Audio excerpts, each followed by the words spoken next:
तर आपल्याला कोलंबी फ्राय करण्यासाठी सर्वप्रथम मी पाव किलो मतलब अर्धा किलो जितकी कोलंबी घेतलेली आहे, साफ करून स्वच्छ 2 पाण्यात धुवून घेतलेली आहे आणि त्याला आपण त्याचं पाणी काढून घेतलेलं आहे. ठीक आहे.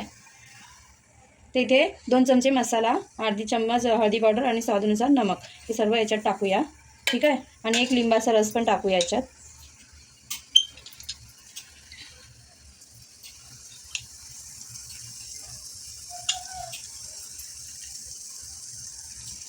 आता याला मस्त मिक्स करून घेऊया अच्छा चांगल्यापैकी.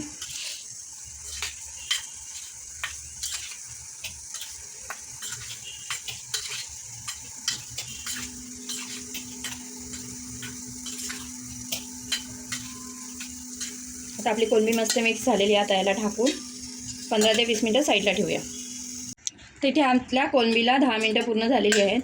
कोलंबीला मसाला लावून झालेला आहे, मस्त कोट झालेला आहे. तर आता ह्याला आपण कोटिंग करूया. तिथे मी 2 चमच तांदळाचं पीठ घेतलेलं आहे, 2 चमच रवा आणि थोडंसं मीठ, चिमूटमधला अर्धा चमचा आणि मसाला अर्धा चमचा. तर ह्याला एकदम मिक्स करूया चांगल्यापैकी. तर इथे मी गॅसवरती एक तवा चढवलेला आहे, त्याच्यात आपण एक पळी तेल टाकूया.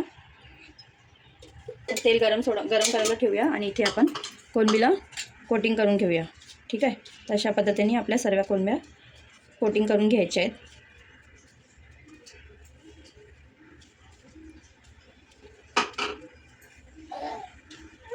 तर इथे आपलं तेल तापलेलं आहे आणि इथे आपले कोलंबी पण मॅरिनेशन होऊन झालेली. आता आपण याच्यात एक एक करून सोडून देऊया.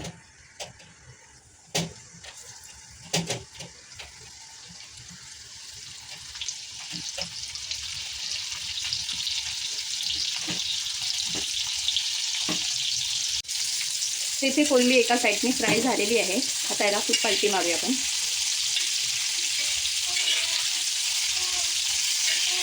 तर इथे बघा आपले कोलंबी फ्राय झालेली आहे. आता हिला एका साईडला करूया, जेणेकरून का त्यांचं तेल एका व्यवस्थित साईडला होऊन खाली येऊन दे.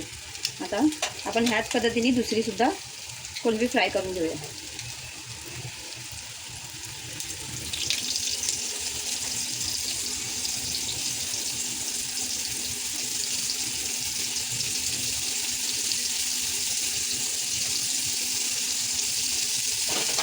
ह्यांना काढून घेऊया एका प्लेटमध्ये टिश्यू पेपरवरती, जेणेकरून त्याचं पूर्ण ऑइल निघून जाऊ दे.